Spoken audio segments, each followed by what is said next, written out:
Hey folks, Kevin and Thea here. Little Miss Sunshine. So we thought we'd give you a garden tour, and we start off over here in the western garden plot where we didn't get a lot done yet, which is a recurring theme in our lives, But that's okay. That's right. So let's take a look at what we got. Let's look at the hascaps, or honeyberry plants. And we got some chamomile coming up in here. And do I see any berries on this one? Yep, there's a couple of berries starting right there. A few berries. They're one of the first ones to make berries for us. That's right. That's right. So they're around the perimeter here. I still have to do more. Well, we got to do weeding and get some weed suppression down here as well. I did some weed whacking here several days ago. I can't remember which day, but there's more work to be done. Blueberries are looking pretty good. Lots of berries so far. All the blueberry plants except for one look good. What do you think, hon? I think it's good. I think I probably got 3 weeks and then I'll be out here a lot. Yeah. So it's a long time of harvesting. And what did you do over here along the building, hon? Oh, yes. So we wanted something pretty here and something easy to keep, because when we put like normal flowers in, all the weeds really overtook everything. And we had this hosta actually as a small plant, but it has grown over the years and no weeds seem to come around it. So we said, let's go ahead and plant hostas. So we got a lot of hostas at the plant swap this last week in Fulton, New York.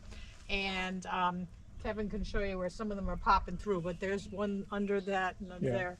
And all the way down, and we have some lupine that we love, and that seems to come back okay. So this would just be hostas and lupine. And that should keep the weed suppression less work for us to do and look pretty. That's right. And if this doesn't work, we'll put some more comfrey over here and all. So what I did do is I took some of the leaf mold and put it down here on top of the gravel. Then Pia put the hostas down in here, mixed them in on it. And then I took some of the double ground hardwood bark mulch and put it on top of it. The lupine, nitrogen fixers, really beautiful plants. And really they're tough in this area. They can survive the cold and do That's really right. well. Yep. The blueberry plant here. So the blueberry plants, the honeyberry plants, they're all doing really well. This is our one blueberry plant that didn't make it, so I'm going to take one of our ones from the nursery and replace that one. And then we get down here to the thornless blackberry plants, which are Triple Crown and Chester. And I destroyed a couple of them when I was weed whacking, unfortunately, because we let it grow up. I let it grow up so much. And we have to help to increase the fertility in this soil over here as well. So that's something we need to do, is suppress the weeds, increase the fertility over here, and take care of that. So does that mean we put some compost down around these before we put the mulch? I think what we may do is put some of the ammonium sulfate down, and that's an acidifier, but it's really high in nitrogen. And then we'll put the double ground hardwood bark mulch around. We'll put some of the leaf mold around it and some of the double ground hardwood bark mulch. So that will give the all of the macronutrients, the micronutrients, and tertiary, all the minerals as well. So. And will you put the cardboard down like you did over at the other place? We don't have enough cardboard for it. We'd have to buy the rolls of recycled cardboard that's turned into paper sheets. So I don't know if we'll do that. We have the weed mat that we could put down here. I really am struggling. I'd really like to get away from weed mats, but I don't like dealing with weeds. Yeah, ditto on that one. Yeah. So when we look at the ground down here, so we have some chamomile down in here. We got some lamb's quarter, and we got lots of dockweed in here. So those are telling us that the soil succession isn't at an optimal level, even though there's been lots of wood chips put into this area and compost and sand. in the other half over there. So there's more of the bacterially dominated plant soil over there based on what we can see growing over there, as compared to over here, it's more fungally dominated by the growth that we see in this area. And that's probably because this is where we had the hoop and we used to grow the scarlet runner beans. Yep. So this whole area here was a hoop. You go look back over the last couple of years, everything before last year, and we always had a big hoop here that we raised the scarlet red runner beans in. Mm-hmm. And some tomatoes too, so it had a lot of other plants growing, which made the soil better than this side. Right, and the further we went out, we added a lot of sand here to build this side up some on top of wood chips that we're breaking down. So, you know, it's it just needs more work, more time, more work, and that's about it. And that's fun because we work, we play, and we work. Oh boy, isn't it exciting? Well, where are we going now? There's Timmy. Timmy came over to say hello to Mommy. Hi, Timmy. Timmy tried to kill the squirrel today, but we saved it just in time. Timmy's a very bad boy. Always thinks he's number one. All right, let's go over to the central garden and see how things are going over there. Okay. Come on, Tim.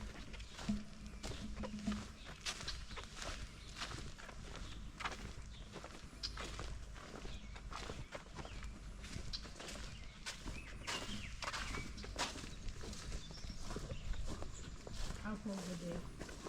Okay, hon.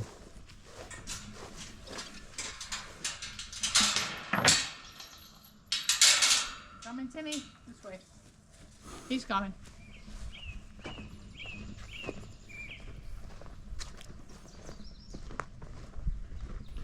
Well, most of the bird species are back, so that's really helping with any pests around. You see them with the caterpillars in their mouths constantly, and bugs feeding their babies.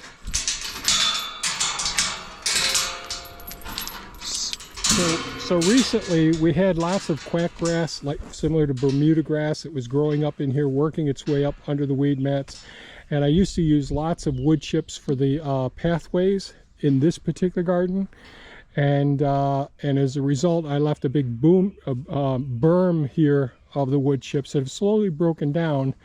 But when I would put a silage tarp on top of this area during the winter months, so when I'm snow blowing and throwing all of pieces of grass and dirt, which could basically seed weeds all over in this bed, that's why I put the silage tarp down here. And then the water would fill up in between the areas, or snow and ice, and be held back by the berm, and that kept everything in place. So since we're not doing that anymore, and we don't get enough wood chips to do the aisleways, the walkways, I decided to smooth this all out, remove as much of the bindweed and quackgrass here, take some of the sand that I excavated out of the canal down there a couple years ago, and Thea put down some clover seed here. Yeah, white clover. So plus it doesn't grow very tall. Yeah, and it isn't as durable, the white clover that we've gotten from our seed supplier, and the main reason that they sell this to us is as a cover crop, so it may be of not as durable duration. Last year over there in the eastern garden plot, we had lots of clover in our pathways, living pathways, but they aren't there this spring. That's why I sheet mulched that area. So let's take a look in here. Excuse me, Timmy. First, you should look at the flowers. Look, they're coming. Oh, they're beautiful. So this is the Bach 14 comfrey. These are not self-seeding plants.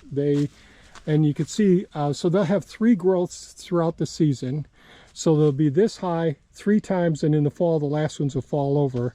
So one of the things I'll probably do is bring, if I can get the time to do it, bring the hedge trimmer in, trim them off, because as soon as you trim them off, the new shoots start to shoot up and all. And that'll help to keep a lot of the debris off the weed mat. Let's see if I can do that by the next video and all. So here we got our garlic. And Timmy's going down there making sure everything's cool in the garlic patch. And he's smart because the mats are very hot. And That's he goes there where it's cool. That's right. So the garlic is doing really well. So I'll walk down the aisle here so you can see.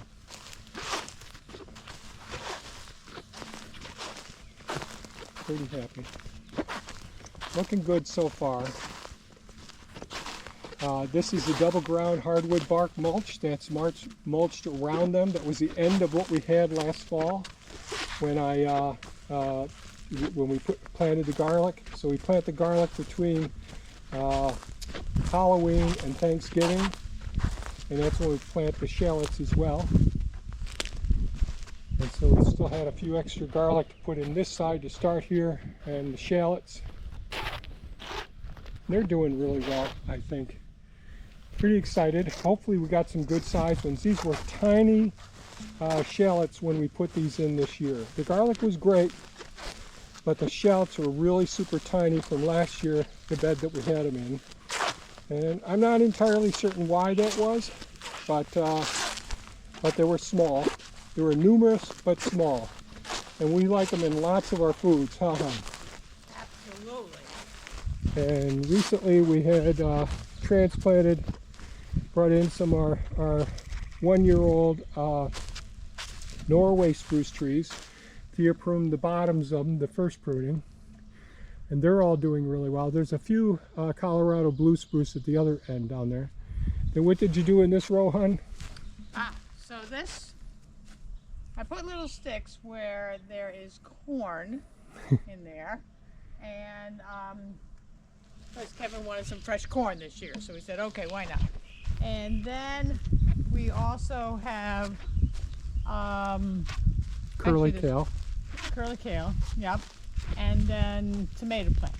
San Marzano tomato plants.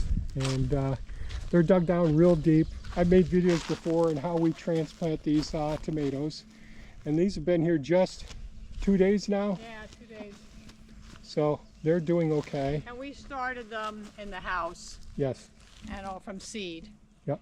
And these guys over here are winter delicious squash. There's another word in there. Gosh.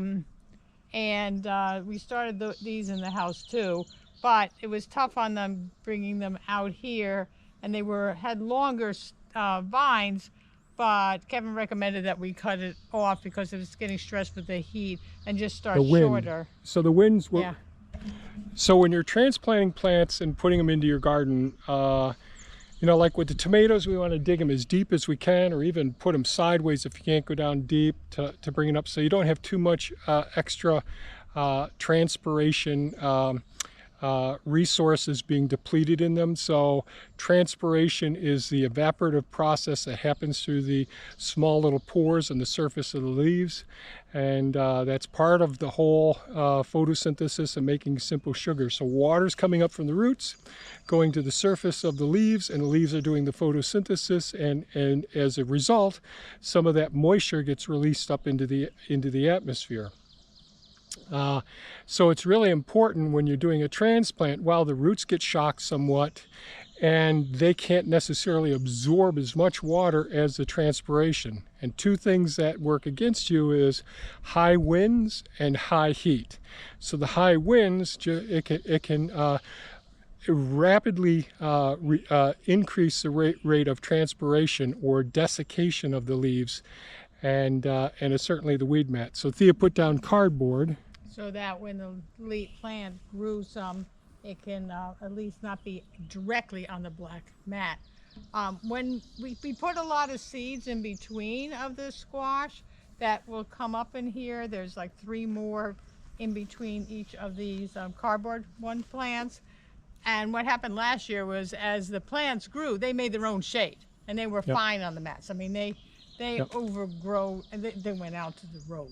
Right. Well, the cell walls on the stems start to get like, it's almost like calluses that we get on our skin, and they can be somewhat of an insulative, heat-resistant barrier so that they don't get damaged. But when they're young and you're just taking them from a pot, they haven't been exposed to those conditions, so they haven't developed that resistance yet, so they get more easily damaged. So it's probably best to reduce the amount of surface area, and that's why we prune trees or prune the tomatoes. These leaves look really healthy now at this point, but they wouldn't look as healthy if Thea hadn't come through and pruned these sets of leaves. And we don't want to be harvesting any fruit at this level at all. It's more of a hassle because I'm going to put those tomato cages on them ultimately.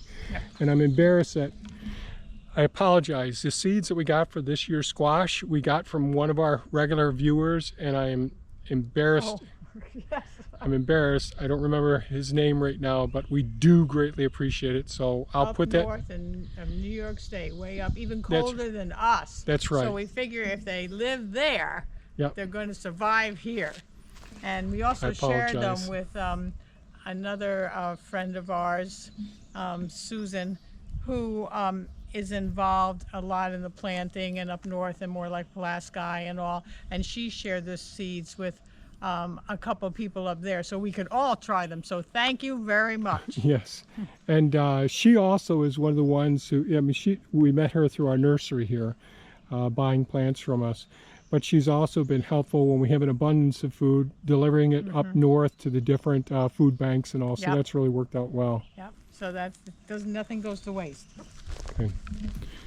Okay, we're going to the next spot, I right? should have prepared for this video, but I didn't. I apologize. Okay, so this is the central garden with the weed mats that we use here, and it's much less work for us. And the drip tapes we use every place. That reduces the amount of work that we do, and the drip tapes are on timers, which makes life much easier as well. Show them the flowers while we're waiting. Oh, the irises, our wetland irises. This is part of our bioremediation canal system here, which I'm going to be working on soon. Well, again, the list. I got to do some work over here on this pond, get some of the trees that have grown up in the marginal zones out of there, and redevelop our sitting area that you can't even see. There's a beautiful Japanese red maple over there that you can't see from here. I'm hiding behind you. Oh, it's so adorable. So you want to go which place first? You want to go show your Yes, my before project. before. What do you mean by before project? Ah, the teas. Okay. So this is we call it the Eagle Garden because there's an eagle statue, but it's really the herb area, and it has sage and thyme and lavender in it.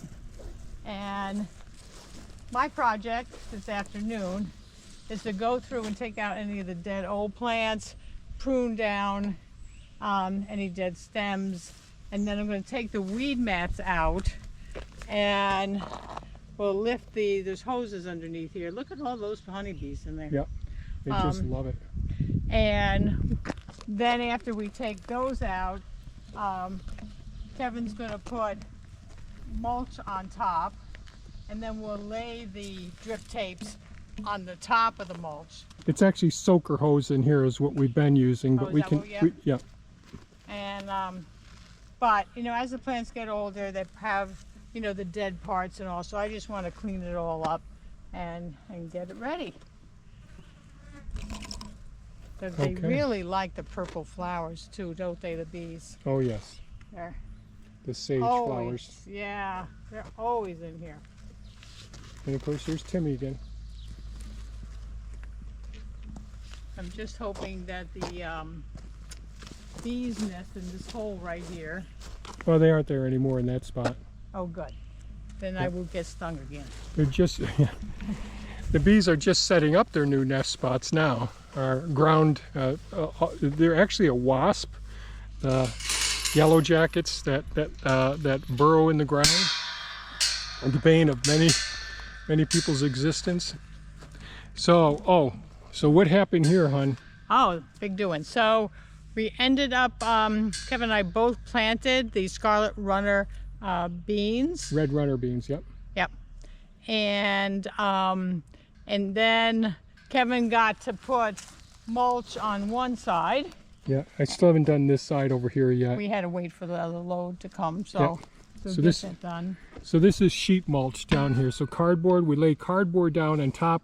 I pull as many weeds out as I can, and I mow right up to it, and then I lay cardboard down and then put the mulch on top of it. And I just reach down and just before I put the double ground hardwood bark mulch down, I went ahead and just deposited the seeds on the surface on this side since they would be exposed. Thea went ahead and placed them down in a little bit into the surface. So this will be the scarlet red runner tunnel, which the butterflies and the hummingbirds absolutely love. Yep, and the flowers are gorgeous. And so these are the old last year's vines. So after the herb garden is finished, my project is to take these so they're all set to grow up. Yep, and we'll just leave those on the ground because they'll just break down and feed the soil. And so I went over this recently. So this is all sheet mulch that's laying down the cardboard on top of the leaf mold and the compost and all the material here. So we have a row of our blueberry plants. These were transplanted maybe 3 weeks ago, maybe 3-4 weeks ago. Probably 4. And these are our red raspberry plants, heritage red raspberry plants. And we went ahead and potted up quite a few. So we want to keep them in a nice straight row, and but they will send their roots out to the sides, and suckers will come up from the roots, and they're a good way of propagating and getting many more of these raspberry plants. Easy to propagate, delicious red raspberry plants, absolutely delicious. And then another row here of the blueberry plants. These were also transplants in recently.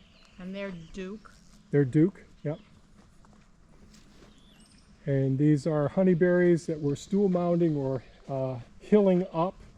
So as we plant the pots, we plant the roots down very deep. So they're down about this level, the roots are. At the surface of the roots, the root crowns are down here. You wouldn't want to do this with many plants, but with the ribes, your honeyberries, gooseberries, currants, all of them, really easy to propagate by just laying the branches down as they shoot up and then covering them up with soil and giving them a year and see how they do. They also call that layering? Yes, it's okay. Yeah, it's stool layering or mounding. Gotcha. So they're all doing pretty well. So that's in what you see here. With the little piece I did over there, it's about 10 yards of double ground hardwood bark mulch and a whole bunch of loads of cardboard. And these are the 4 curly kale plants that we kept over the winter and we ate off of during the winter months. So we dug them up. So in the fall, when you're harvesting, we dig up our curly kale, pot it up, keep it it can stay right in the coop. It just doesn't get to freezing. They go into almost a dormant state, but they'll still grow a little bit. Then early in the spring, when things start warming up, they start coming alive, producing a lot more leaf for us to consume. And the benefit is all those flowers get fertilized, and these are all seed pods. So we're going to wait until those turn brown, and then we'll have enough curly kale for the next few years. Yeah. Awesome. Works out great. Okay. And then I put some decorations that we had for years up That's right. stored. So it's a little thing for the birds to drink water. I see you put more water in, hon. So when I was installing this gate after getting the sweet potatoes planted, I just got doused with the water in here. Thank you, hon. That's really greatly appreciated. Yes, it was cooling you off. Yes, cooling me off. The glass is always half full. And we just planted the sweet potatoes. So the sweet potatoes are like an ever-giving plant for us here. We love the sweet potatoes. We just, unfortunately, some of the sweet potatoes in our root cellar, the humidity got a little bit too high. So yesterday, the day before yesterday, I took a whole bunch of the sweet potatoes and put them out into the leaf mold compost pile. So, but and that was tons of them. So the sweet potatoes do extremely well. We go ahead, and I just posted a video about it. At the end of the season, we'll pull off all of the potatoes, the tubers themselves off of the vines, and then we'll prune back the vines to the point where there's just a couple of leaves there. We can cut off the leaves at that point, but we want to leave the leaf component, the petiole that feeds the leaf out, still there. And we just pot them up and leave them in the house over the winter months, and they will end up and stay alive. And then we can cut some of the vines, and the vines we root a couple weeks before we transplant them into the soil. And they're all doing pretty good, don't you think? Yeah, they're doing really well. What kind of flowers are these, Kevin? These are the chamomile. I'm just talking Oh. so you could tell people. Okay, so we got the chamomile here, and we have some black-eyed Susans. We had more black-eyed Susans in here, Yeah. but I'm not sure what did happen so well. And our handicap beds we put in about 12 years ago, and the deer got up in here this winter, and we transplanted a whole bunch of strawberry plants in here. We had a big thick center row, and then we had a few on the sides, and they just worked their way right down and ate every one of them. And so we still have some, so we'll be doing some hardwood cuttings in the spaces in between these, and you never know, there might be an ad in the paper that says free strawberry plants. So you can see. This, you modified the gate and fencing, so hopefully they'll stay out. Yeah. So that gate I put up, it's not a nice permanent gate, but it'll discourage the deer, but they can pop right over that with ease. So. And the IBC totes. The IBC totes. So we'll start over here. So these are the peach seeds saved from our peach plants. So these will produce peach trees, and we don't know what they'll taste like because there will be a hybrid of other peaches on the property. So they might taste totally different than our favorite ones, but we'll see how they turn out. And these are supposed to be black locusts. Yep. Did you see any? Yeah, these are all black locusts. That's a black locust. That's a black locust. Black locust. These are black locust seedlings. Oh yeah, I see that leaf pattern. So those are all the black locust seedlings.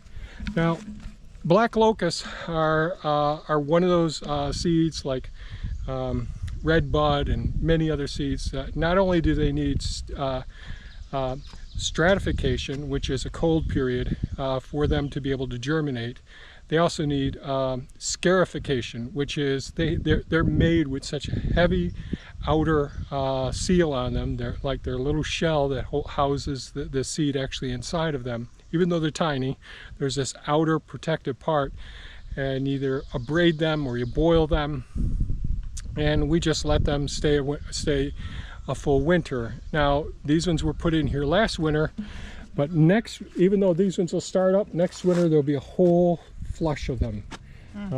So I mean next spring. So there'll be a few more that pop up this summer, but next spring it will get even heavier duty.